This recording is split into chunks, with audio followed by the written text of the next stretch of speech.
Et yo tout le monde, c'était 4 et aujourd'hui on se retrouve pour un tout nouveau concept de vidéo que j'appelle Et si on en parlait hashtag 1. Et si on en parlait, qu'est-ce que c'est? Si on en parlait, ce sera ma petite rubrique manga. Je ferai un épisode par semaine et je tiens à le faire cet épisode par semaine value.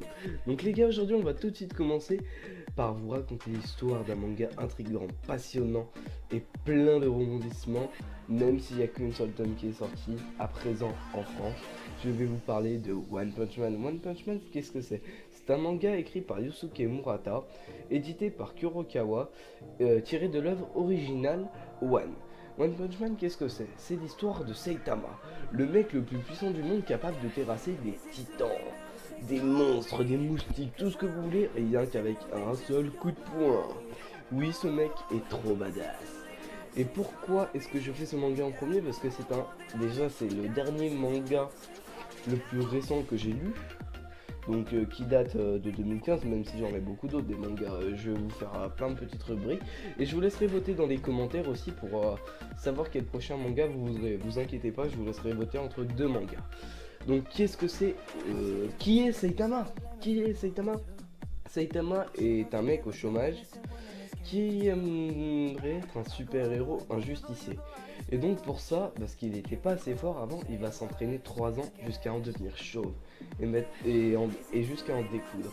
Et maintenant, qu'est-ce qu'il a fait? C'est le mec le plus puissant des mangas, capable de terrasser Son Goku, capable de terrasser Luffy, capable de terrasser les Akuma dans des Greymane, tout simplement, capable de terrasser les titans, capable de terrasser Pikachu. Oui, le personnage le moins badass de tous les mangas. Donc Saitama s'est entraîné 3 ans. 3 putains d'années pour venir au stade d'être le mec le plus puissant du monde. Sauf que lui il en a marre parce que ça se termine toujours en un seul coup de poing. Mais c'est mon cher Saitama, tant mieux si ça se termine qu'en un seul coup de poing. Au moins comme ça tu te feras jamais buter. Par contre il n'est pas insensible. Ah, ça c'est dommage. Et donc un jour, il va arriver une petite tragédie dans sa ville. Sa ville va être débordée de moustiques à cause d'une femme moustique. Et un autre justicier qui arrive, c'est un cyborg du nom de Genos, essaye de battre le moustique, sauf qu'il se fait battre, mais il est toujours conscient. Et Saitama, en fait, qu'est-ce qu'il fait? Lui, il faut une petite claque au moustique, le moustique il s'envole. Oui, c'était rapide. Genos a tout de suite vu Saitama. Il a fait: Wow, toi, t'es vraiment fort, s'il te plaît, tu peux devenir mon maître. Mon nom c'est Genos. Et donc Saitama au début il n'était pas trop d'accord. Mais au bout d'un moment après il l'a quand même pris. Hein. Et donc voilà, après j'ai rien d'autre à vous raconter sur ce manga. Franchement c'est un très bon manga que j'ai bien aimé. Oui, donc à la fin de chaque truc je vous donne mon avis. C'est un très bon manga que j'ai adoré, avec le personnage principal bien sûr qui est très charismatique. En fait c'est un petit peu comme One Piece, ça mélange humour et intensité. Voilà. Et c'est très bien fait, sérieusement.